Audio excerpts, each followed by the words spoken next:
No. Today we're talking Superman Up in the Sky #4 by Tom King. How many times do we have to teach you this lesson, old man? Okay, I try so hard not to talk about Tom King. I mean, I got plenty of other stuff in the works. I want to talk about Future's End, there's a few more anime I want to cover, I still need to finish part 4 of my Tom King Batman review. Shit. Anyway, sometimes Tom just makes it too easy. But honestly, I really do feel bad. This channel is quickly sparking more King hate than the American Revolution. Please, I'm calling you all to action. Let's all send a positive tweet to Tom King. I mean, he's a really great guy. His stuff is just so easy to nitpick. Let him know about your favorite book by him, or just tell him to have a nice day. I don't know. Just do something to make up for all this shit talking here. Anyway, Superman Up in the Sky #4 is bad. Well, except for the parts with the race and the monologue and the premise. Superman Up in the Sky #4 is good, but there is one really annoying thing that happens in it. So the entire premise of the issue is that Superman and Flash are racing around the world. But it turns out that Lex Luthor is an ultra evil bad guy, so he's gonna do the most evilest thing he's ever done yet. Boy, he's evil. Lex bets against Superman in the race, and if he loses, then he'll have to donate millions of dollars to charity. But Superman has super hearing, so during the race, he overhears Lex's conversation and decides to try really, really hard until he eventually beats Barry Allen in the race. Now Superman, he's been around for a while.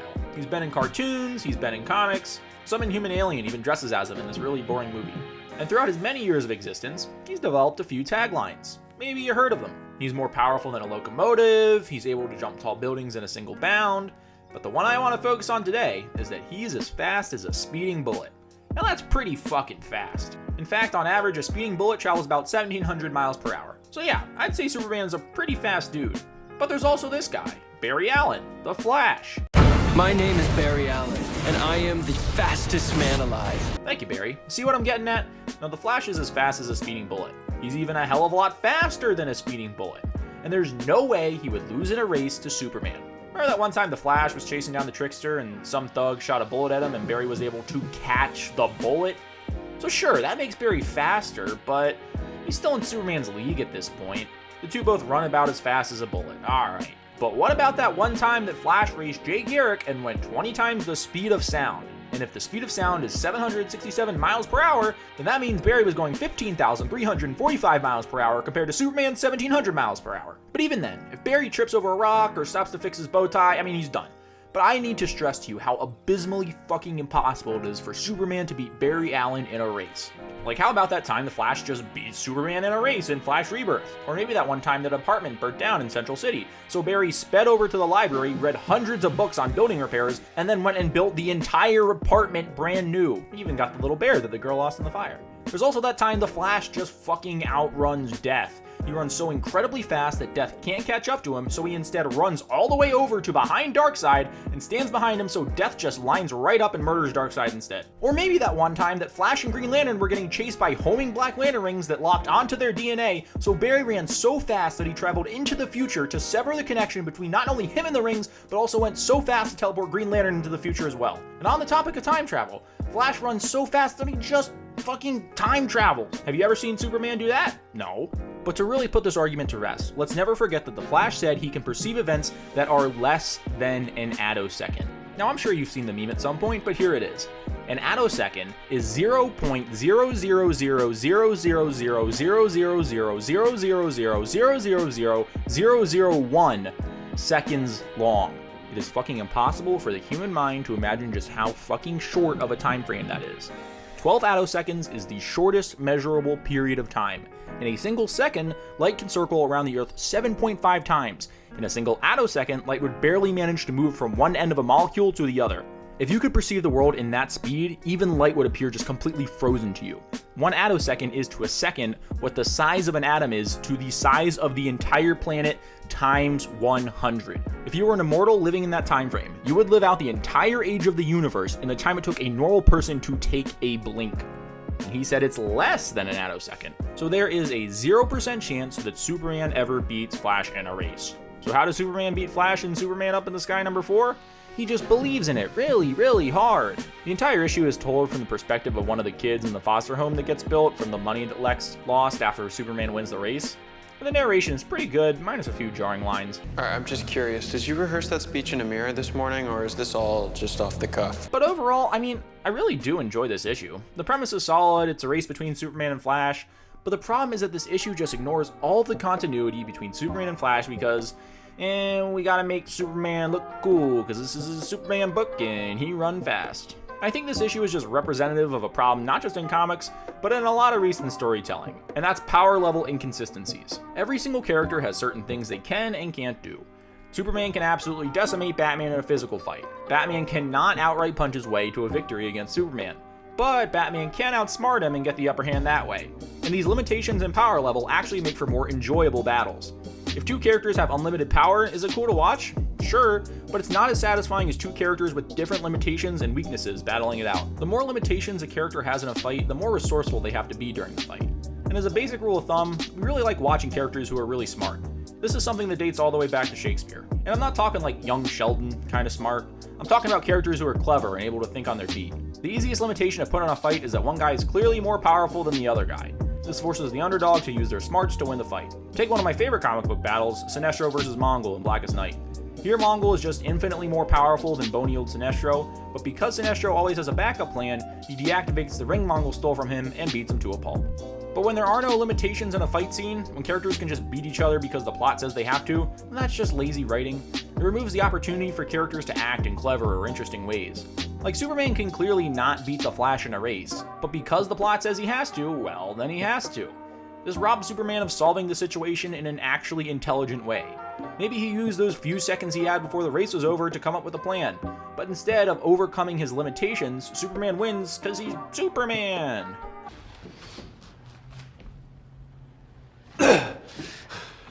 We're not gonna win this today. Nope, because oh boy is Superman one determined guy. That's basically like saying that Superman could beat Aquaman in controlling sea life, or beat Green Lantern in spotting hard light constructs. These are things that Superman just can't do. Now it's okay for power levels to be massively out of balance. Let's take One Punch Man for example. The whole premise of the show is that the main character can one-shot any single opponent that he faces. So you might think to yourself, well, that's a dumb concept for a show. How is there any tension if there's not a single opponent that he can beat? If the hero just shows up and defeats anybody, then where's the tension? Well, the tension in One Punch Man doesn't come from whether or not Saitama wins the battle. There's always something else going on to drive forward tension. In the Deep Sea King arc, Saitama is stuck in another part of the city, and the tension instead arises from whether or not he'll be able to make it there in time. The question is never if Saitama will lose the fight, it's will he be able to stop the villain before they destroy the city. So basically, you can still have a hero be all-powerful and able to win every fight without sacrificing storytelling. If the point of the character is that they're able to beat everyone, then there's no problem that they are able to beat everyone. It's consistent. The problem becomes when characters beat everyone when they shouldn't be able to. Main heroes often just end up beating the villain by the end of the story because they're the hero, regardless of whether or not they actually trained for it. You see this inconsistency in something that's referred to as the law of ninjutsu, which gets its name because it happens with most ninja characters in movies and TV. Basically, when the hero fights someone for the first time, they are nearly impossible to beat. But the more baddies you throw in the situation, the easier it gets. Daredevil's a perfect example of this. In Season 1, Daredevil can barely hold his own in a fight with Nobu. But in Season 2, he's taking out ninjas left and right, 20 at once. And these inconsistencies rob characters of their victories. Instead of feeling like an accomplishment, these fights are just mindless battling that have no real reward because the only reason the heroes can beat these guys is because the writers say they can. If you want to give a hero an actual accomplishment, give them a scenario where they have a reliable chance to win. For example, the Rey vs. Kylo Ren fight in The Force Awakens. Now, some people hate this fight because, if you look at the lore, Rey would not be able to beat Kylo Ren because Kylo Ren is a Sith and Rey is a Mary Sue, and my gosh, my brain is big, I'm gonna go put plutonium in my Tesla. I have never gotten this argument, because they specifically set up that Kylo Ren was blasted in the fucking chest by a Wookiee crossbow earlier in the movie. This man is fucked up. Did you ever wonder why Kylo is just pounding on his chest the entire fight? It's not because he thinks he's in a Mad Max movie, it's because his wound hurts like a motherfucker. In order to make it at all reasonable for Rey to beat Kylo, they set up that he was injured earlier in the movie. This is how you make a much closer battle. The writers went out of their way to make Rey's victory believable. Now, if you didn't remember that Kylo was hurt before the battle, then yeah, I'd be pretty upset if Rey beat him. But because the film levels the playing field, the fight is far more compelling. Now, Superman Up in the Sky is not the only story where power level inconsistencies are a problem.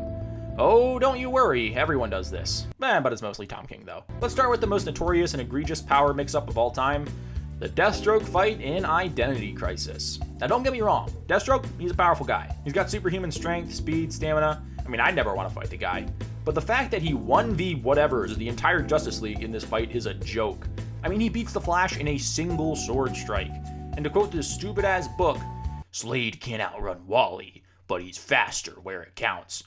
Fucking what? You think the guy with speed thinking can't think as fast as the guy who got paid off by Damian Wayne? I mean, the only reason this fight exists is to show how cool Deathstroke is. But it's at the expense of these characters. If Deathstroke actually beat these characters in a believable way, then it would be an interesting fight, but instead he just beat the Justice League because, why not? Now there's an example in like every other issue of Tom King's Batman of characters just beating other characters who they have no right beating. And by characters, I mean mostly Catwoman. There was that one time Harley Quinn took down the Trinity in Heroes in Crisis, but we don't talk about that. First off, we have Catwoman beating Talia al Ghul in a fight, which is kinda lame. I guess Catwoman is more acrobatic, but isn't that kind of the same excuse they use whenever anyone wins a fight when they really are just underpowered compared to their opponent? Kinda like Joker and Batman. But what makes the fight particularly brain dead is that Catwoman beats Talia in a sword fight. Now I don't know the specifics of Catwoman's upbringing in the Gotham prostitution ring, but I'm willing to bet it didn't involve a whole lot of obsessive sword training. Meanwhile, you have Talia, who is trained since birth to be the peak assassin in the world, and she loses to Catwoman for fan service. And if that wasn't bad enough, there's an issue where Catwoman one-punch mans the Flash in one hit. Writers really have this particular obsession with beating up the Flashes to show how powerful their favorite characters are. Like, I won't go through this whole showing how powerful the Flash bit is again, but just the fact that I was talking about the Flash losing to Superman at that point, and now I'm talking about the Flash losing to Catwoman, just kind of shows how ridiculous this is. There's also that whole Bruce Wayne is supposed to be the smartest man in the world bit that, personally, I think is really stupid. According to DC canon, Bruce Wayne is the smartest man in the world. Lex Luthor's the second smartest, and Mr. Terrific is the third. And I think this whole thing's kind of dumb. Like, what's interesting about the Riddler if his opponent literally is the smartest person that exists? But even if I don't like it, if you're gonna say Bruce is the smartest man in the world, then please stop making him do dumb shit. Remember the time he tried to convince everyone that Bane was secretly running Arkham Asylum, so his plan was to burst down the door and show everyone what was going on? Like, I don't know what I would have done in this situation, but I'm also not the smartest man in the world, so, you know. But the best example of just blatantly forgetting about a character's power level for the sake of laziness is Cicada from the CW Flash. Now, Cicada was the big bad of Season 5 of The Flash, and oh boy is he neither big nor bad. The writing team with The Flash is pretty good with responding to fan criticism of the show. For the first 3 seasons of the show, the villain was a speedster, then fans kind of got sick of it and wanted a villain that didn't just use speed. Then we got to the Thinker and all wanted to claw our eyes out, and then finally we got Cicada. The fans really didn't like that Flash was just stronger than the Thinker, but he couldn't just beat him because they had to pad out the season for over 23 episodes. The intention with the Thinker was to have him outsmart the Flash, but he can only go so far when the writers can't outsmart themselves. So enter Cicada, a guy whose whole point is that he disables the Flash's powers so he actually has a shot to beat him. It's funny that his whole concept is about nerfing the Flash, yet is the most egregious example of a character that just nerfs continuity for the sake of plot. Like, there's the whole thing about how Barry could just show up with a gun and Cicada would literally just not be able to do anything, but let's just pretend that can't even happen. The annoying part is that whenever Cicada starts losing a fight, he just fucking hops away. This shit is comical. How is this the main villain of the season? And he does this every time he shows up. This is ludicrous. Now, there are several problems with a villain just hopping away against a hero with super speed. Firstly, where does he go? If he jumps up in the air, he has to at least land somewhere. Not to mention that he jumps away multiple times indoors. Like, what? So if he's going to land somewhere, the Flash could just chase him down until he lands. Or at least watch him comically hop away to his villainous lair and then call the cops on him. The only reason Cicada nopes out of the fight every episode is because the writers are lazy and they give Barry like 3 brain cells to work with. It is both infuriating and kind of fucking hilarious, but when you actually put in the time to make a well-balanced fight scene with limitations and character consistency, the results are phenomenal. Take the first Bullseye Daredevil fight in Daredevil Season 3. Whenever they're at a range, Bullseye has the upper hand, hands down. So Daredevil doesn't just magically beat him in long-range combat, he has to work to get Bullseye into close-quarter situations to level the playing field. This is how you do a fight scene well. The fact that these out-of-balance fights are so prevalent in stories today is just frustrating. The accomplishments of these heroes is reduced to nothing because they're just doing impossible tasks for the sake of the plot. I'm all for characters overcoming something or growing stronger and winning a fight. But when characters can just beat each other for no reason, then what's the point of them fighting in the first place? Hey guys, don't forget to like, share, and subscribe. You can follow me on Twitter at InfinityIncom1. And let me know what you guys think is the dumbest example of a power inconsistency in a book or movie or TV show or, whatever. See you guys next time.